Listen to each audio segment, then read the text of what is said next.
1, Biochemistry. We have a little introduction, and this lets you know how many hours it is expected you spend on this unit and what this unit contains.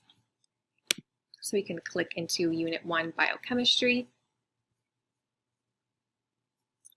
and it will have a full breakdown of what you need to complete for this unit.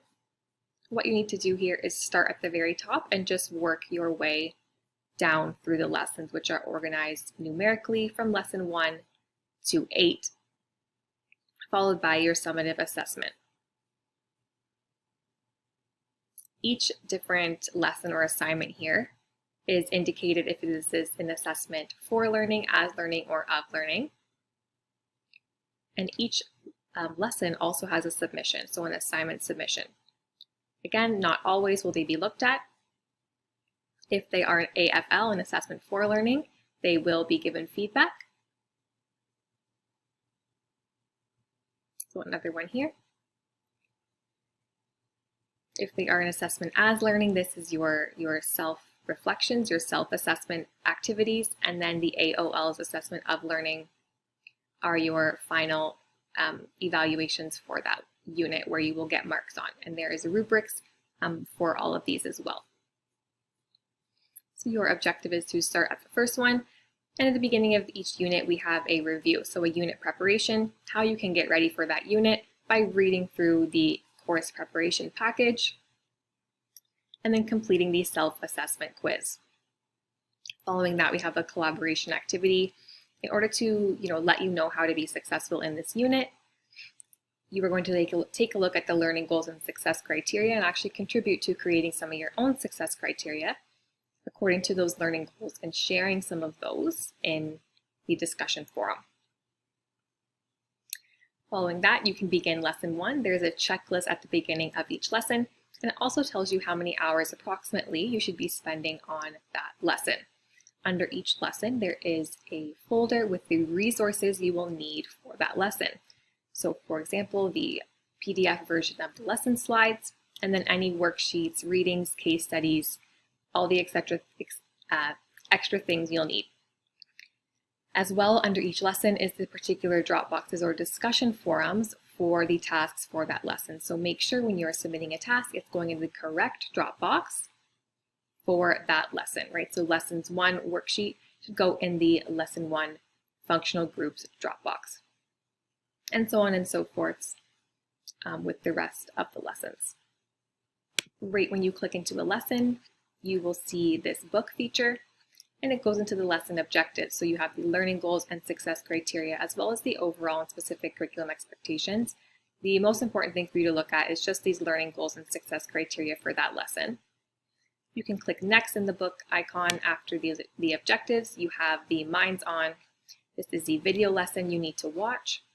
You can take your own notes using a pen and paper as you wish. And then the hands-on part of this lesson, in this case, it is submitting and completing the functional groups worksheet and submitting that to the Dropbox. And it indicates this is an assessment for learning, so you will get some feedback there if that's the case.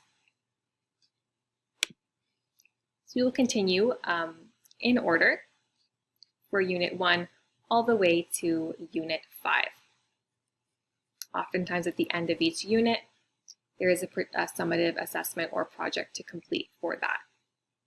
And all the details and rubrics are given as well. For your final project, it is related specifically to Unit 5, but you have a lot of flexibility here in how you wish to do it. It is a populations at risk project. And if you just click here, you can get to the different instructions, the expectations, and then what you need to do, your checklist, and your rubric for marking right there. Finally, you will notice as well on this toolbar here, you can access your grades as well. Finally, your final exam.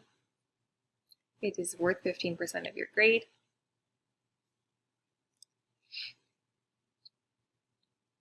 All the details here for writing your final exam, like I mentioned with the proctor, are right here, and then submitting the request to begin your final exam online. So you can find that information right here under final exam.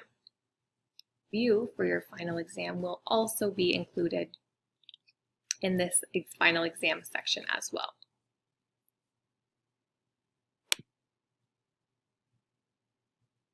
Right, so you can access each unit here. So looking at Unit 2, they are all outlined the same way.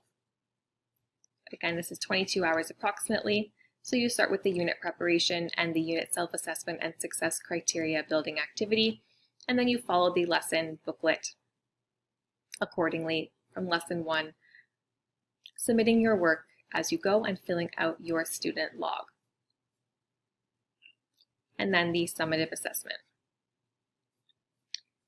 That is most of what I need to overview for you for the course. If you have any questions, feel free to reach out or check out your course resources. I look forward to having you in the course, and have a great day.